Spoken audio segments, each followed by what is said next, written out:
আসসালামু আলাইকুম। এটিএন বাংলার গ্রামগঞ্জের খবরে সবাইকে স্বাগত জানাচ্ছি তানিয়া ইসলাম রাত্রি। শুরুতেই বিআরবি কেবলস সংবাদ শিরোনাম। ঢাকা উত্তর দক্ষিণ সহ ৬ সিটি কর্পোরেশনের প্রশাসক নিয়োগ শিগগিরই স্থানীয় সরকার নির্বাচন, জানালেন এলজিআরডি মন্ত্রী মির্জা ফখরুল ইসলাম আলমগীর। নড়াইলে আধিপত্য বিস্তারকে কেন্দ্র করে সংঘর্ষে বাবা ছেলে সহ ৪ জন নিহত, আহত কয়েকজন। পরিস্থিতি থমথমে, সতর্ক অবস্থানে আইন শৃঙ্খলা বাহিনী। শুনছিলেন বিআরবি কেবল সংবাদ শিরোনাম, এবারে বিস্তারিত।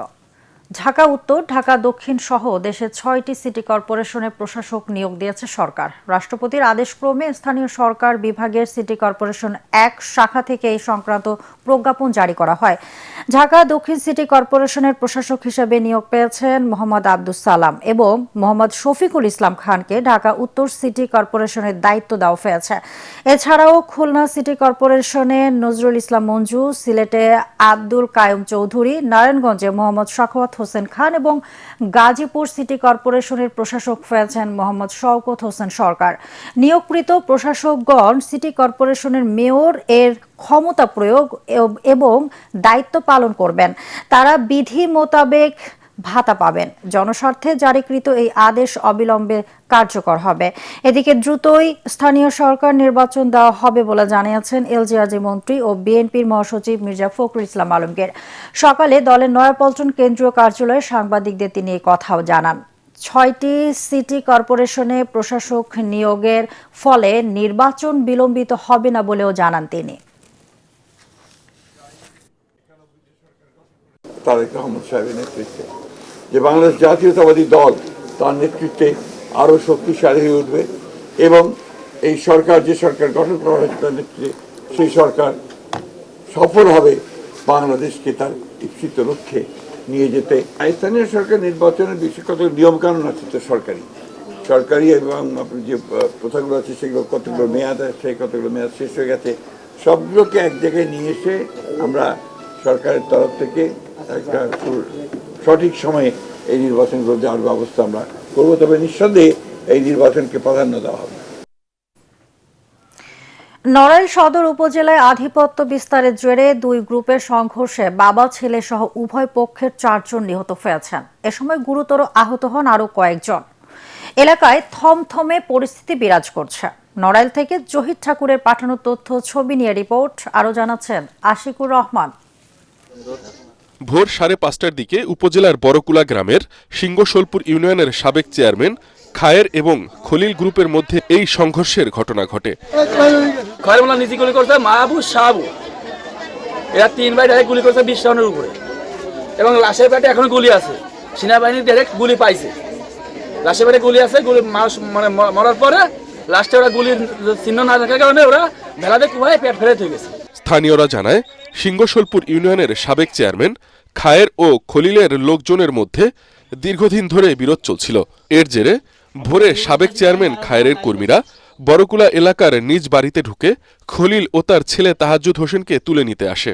এতে ২ পক্ষের মধ্যে সংঘর্ষ বাধে। এ সময় প্রতিপক্ষের দেশীয় অস্ত্রের আঘাতে খলিল, তার ছেলে তাহাজ্জুদ হোসেন ও ফেরদাউস ঘটনাস্থলেই মারা যান। এছাড়া গুরুতর আহত অপরপক্ষের সাবেক চেয়ারম্যান খায়ের গ্রুপের ওসিবুরকে আহত অবস্থায় উদ্ধার করে নড়াইল জেলা হাসপাতালে নিয়ে গেলে সেখানেই তার মৃত্যু হয়। নড়াইল সদর থানা পুলিশ জানায়, এলাকার পরিস্থিতি স্বাভাবিক রাখতে ঘটনাস্থলে অতিরিক্ত পুলিশ মোতায়েন করা হয়েছে। অপরাধী সে যেই হোক, সেই যে কোনো দল মত বা ধর্মের যে কেই হোক, এখানে অপরাধীকে আমরা শুধু অপরাধী হিসাবেই দেখব এবং সে আমাদের আইনের হাত থেকে ছাড়া পাবে না। আমরা অভিযান জোরদার করছি, শীঘ্রই আমরা তাদেরকে ধরে ফেলতে পারবো। এই ঘটনায় আইনগত ব্যবস্থা প্রক্রিয়াধীন রয়েছে বলেও জানিয়েছে police. Bureau report, ATN Bangla. যেখানে অনিয়ম ও দুর্নীতি সেখানেই ব্যবস্থা নেওয়া হবে বলে জানিয়েছেন কৃষি, মৎস্য, প্রাণী সম্পদ এবং খাদ্য মন্ত্রণালয়ের প্রতিমন্ত্রী সুলতান সালাউদ্দিন টুকু। সাভারের বিসিএস লাইভস্টক একাডেমিতে ৪৪তম বিসিএস ক্যাডারের নতুন কর্মকর্তাদের ওরিয়েন্টেশন কোর্সের উদ্বোধনী অনুষ্ঠানে তিনি এই কথা জানান। বিএনপি চেয়ারম্যান প্রধানমন্ত্রী তারেক রহমানের নেতৃত্বে সরকার একটি আধুনিক দেশ গড়ার লক্ষ্যে এগিয়ে যাচ্ছে বলে মন্তব্য করেন সুলতান সালাউদ্দিন টুকু।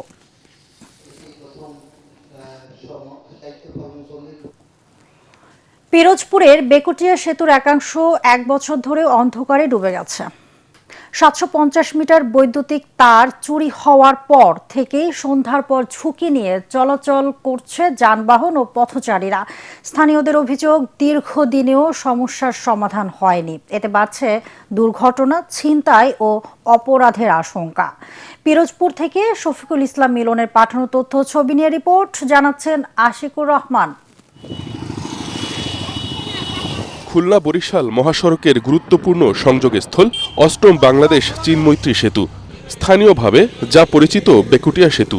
2022 সালে উদ্বোধনের পর থেকে এটি বেনাপোল, খুলনা, বরিশাল, কুয়াকাটা রুটের অন্যতম ব্যস্ত সেতু। তবে বছরখানিক আগে সেতুর কাউখালী প্রান্তের 750 মিটার বৈদ্যুতিক তার চুরি হয়ে যায়। এরপর থেকেই এই অংশ সন্ধ্যার পর প্রায় 1 কিলোমিটার এলাকা অন্ধকারে ডুবে থাকে। এতে দুর্ঘটনার ঝুঁকিতে পড়ছে যানবাহন, এমনকি রাত গভীর হলে চলে মাদক বেচাকেনা। আগে লাইট টাইট ছিল, এখানে আমাদের উঠতে নামতে ভালো হতো, মহিলারা থাকে। এখন লাইট টাইট নাই, কিছু সমস্যা আমাদের নামতে। এখানে পড়ে গেলে দেখা যায় অনেক ধরনের ক্ষতি হতে পারে এবং সব থেকে বড় সমস্যা হচ্ছে নিরাপত্তা। বড় একটা গাড়ি যদি লাইট করে আমাদের লাইটের উপর, তখন কিন্তু কিছু দেখায় না। মাননীয় ডিসি স্যারের প্রতি আমরা আবেদন করব যে আপনারা অতি শীঘ্রই আমাদেরকে আতঙ্ক থেকে দূরে রাখবেন এবং এলাকার জনগণকে আলোকে আলোকিত করবেন। পিরোজপুর সড়ক ও জনপথ বিভাগ জানিয়েছে, এরই মধ্যে সমস্যার বিষয়টি ঊর্ধ্বতন কর্তৃপক্ষকে জানানো হয়েছে। প্রধান প্রকৌশলী সড়ক ও জনপথ অধিদপ্তর বরাবর পত্র প্রেরণ করেছি। প্রধান প্রকৌশলী মহোদয়ের কাছ থেকে প্রশাসনিক অনুমোদন এবং বরাদ্দ পাওয়া সাপেক্ষে পল্লী বিদ্যুতের সহযোগিতায় ল্যাব বৈদ্যুতিক সংযোগটি পুনর্স্থাপন করা সম্ভব হবে। দ্রুত সমস্যার সমাধান করে দুর্ভোগ কমানোর দাবি স্থানীয়দের। Bureau report, ATN Bangla. চুয়াডাঙ্গায় বেকারিতে অস্বাস্থ্যকর পরিবেশে খাদ্যপণ্য উৎপাদন ও মেয়াদ উত্তীর্ণ ফ্লেভার ব্যবহার সহ বিভিন্ন অপরাধে 2টি প্রতিষ্ঠানকে 1.5 লাখ টাকা জরিমানা করেছে ভোক্তা অধিকার সংরক্ষণ অধিদপ্তর। তার মধ্যে শহরতলির দৌলতদিয়া মোড়ে মৌসুমী ফুড প্রোডাক্ট কারখানার মালিককে 1 লাখ টাকা এবং অনন্যা ফুড প্রোডাক্টের স্বত্বাধিকারীকে 50,000 টাকা জরিমানা করা হয়। এছাড়া বিভিন্ন হোটেলে সেমাই ও মশলা উৎপাদনের কারখানায় তদারকি শেষে তাদেরকে সতর্ক করা হয়।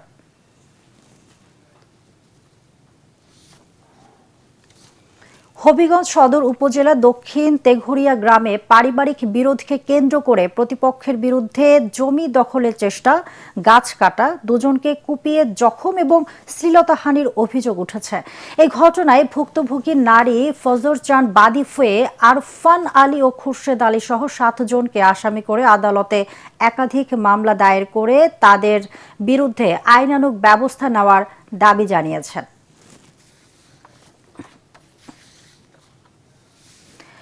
চাঁপাইনবাবগঞ্জকে গ্রিন ক্লিন সিটি হিসাবে গড়ে তোলার লক্ষ্যে পরিষ্কার পরিচ্ছন্নতা অভিযানের উদ্বোধন করা হয়েছে। সকালে জেলা শহরের বড় ইন্দারা মোড়ে এই কর্মসূচির উদ্বোধন করেন সদর আসনের নবনির্বাচিত সংসদ সদস্য নুরুল ইসলাম বুলবুল। এ সময় তিনি বলেন, একটি পরিচ্ছন্ন ও সবুজ শহর গড়ে তুলতে সম্মিলিত উদ্যোগের কোনো বিকল্প নেই। আয়োজকরা জানান, পরিচ্ছন্ন ও বাসযোগ্য চাঁপাইনবাবগঞ্জ গড়ে তুলতে এই ধরনের কার্যক্রম নিয়মিতভাবে পরিচালনা করা হবে।